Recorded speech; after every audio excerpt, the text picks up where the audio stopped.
Good morning students. आज हम लोग रसायन विज्ञान का पहला चैप्टर हमारे आसपास के पदार्थों में कल जितना पढ़ाया था उसके आगे का अध्ययन करते हैं। इसमें आज का टॉपिक है पदार्थ का अवस्था परिवर्तन, change of state of matter.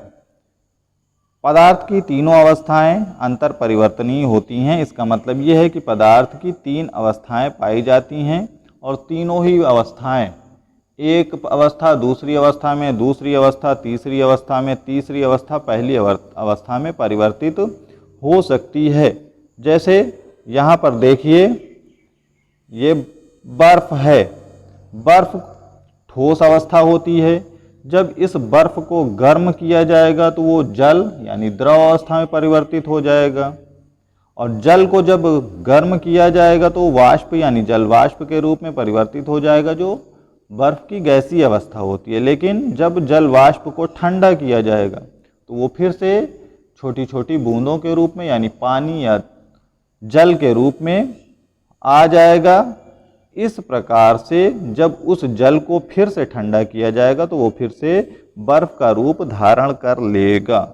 इस आधार पर पदार्थ की जो तीनों अवस्थाएं होती हैं वो अंतर परिवर्तनीय होती हैं, यानी एक दूसरी अवस्था में परिवर्तित होती रहती है। अतः ये कहा जा सकता है कि जल तीनों अवस्थाओं में पाया जाता है। अब इस आधार पर जब उसके ताप में परिवर्तन होता है तो अनेकों प्रकार के नए पदार्थ का निर्माण होता है। उस आधार पर कुछ परिभाषाएं हैं। जैसे पहली परिभाषा है गलनांक या मेल्टिंग पॉइंट। गलनांक उस पदार्थ की अवस्था को कहते हैं जब किसी ताप पर या न्यूनतम ताप पर कोई ठोस पदार्थ पिघलता है और पिघलने के पश्चात द्रव अवस्था में परिवर्तित हो जाता है, तो उसी ताप को उस ठोस पदार्थ का गलनांक या संगलन कहते हैं। बर्फ को गर्म किया जाएगा या बर्फ का टेम्परेचर बढ़ा दिया जाएगा तो बढ़ाने पे वो पानी के रूप में परिवर्तित हो जाएगा। तो जिस टेम्परेचर पर बर्फ पानी का रूप धारण कर लेता है वही टेम्परेचर या ताप ठोस पदार्थ यानी बर्फ का मेल्टिंग पॉइंट या गलनांक कहलाएगा। अगला है क्वथनांक या बॉइलिंग पॉइंट। वह ताप जिस पर द्रव उबलकर वाष्प अवस्था में परिवर्तित होता है, उस ताप को द्रवीय पदार्थ का क्वथनांक कहा जाता है।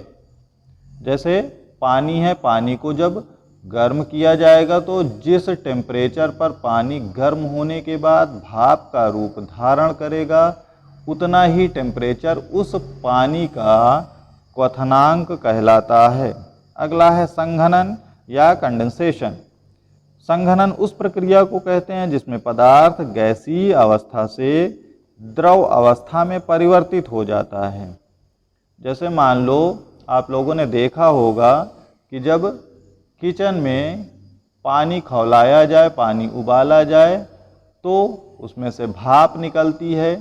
जब भाप निकले तो उस बर्तन के ढक्कन को भाप के ऊपर रखा जाए और उसे जब भाप उस बर्तन पर आकर टकराएगी तो उस बर्तन को थोड़ा हटा लें, ढक्कन को। कुछ देर के बाद आप देखेंगे कि ढक्कन के ऊपर पानी की बूंदें आ गई हैं। ये पानी की बूंदें वही भाप हैं जो वाष्प अवस्था में थी और उसका टेम्परेचर कम हो गया और कम होने के पश्चात वो द्रव अवस्था में परिवर्तित हो गया है, तो ये उसका संघनन कहलाता है। अगला है हिमांक या फ्रीजिंग पॉइंट।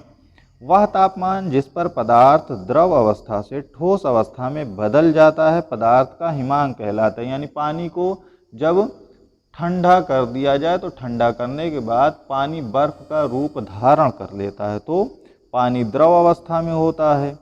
जब उसे ठंडा किया जाएगा तो वो ठोस अवस्था यानी बर्फ के रूप में परिवर्तित हो जाएगा। तो जिस टेम्परेचर पर पानी बर्फ बन रहा है उसी टेम्परेचर या ताप को हिमांक कहा जाएगा।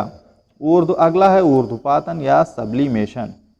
ऐसे पदार्थ जो ठोस अवस्था से सीधे गैस अवस्था में परिवर्तित हो जाते हैं बिना द्रव में बदले हुए, वह प्रक्रिया ऊर्ध्वपातन कहलाती है। जैसे कपूर आप लोगों ने देखा होगा, सफ़ेद रंग की गोली होती है, गोली टाइप की गोल संरचना वाला पदार्थ, वो ठोस पदार्थ होता है। अगर उसे रख दिया जाए खुले अवस्था में तो वो डायरेक्ट वाष्प या भाप बनकर धीरे धीरे गोली गायब होने लगती है, वो द्रव में परिवर्तित नहीं होती, यानी ठोस से डायरेक्ट वाष्प अवस्था में परिवर्तित होने की क्रिया को ऊर्ध्वपातन कहा जाता है।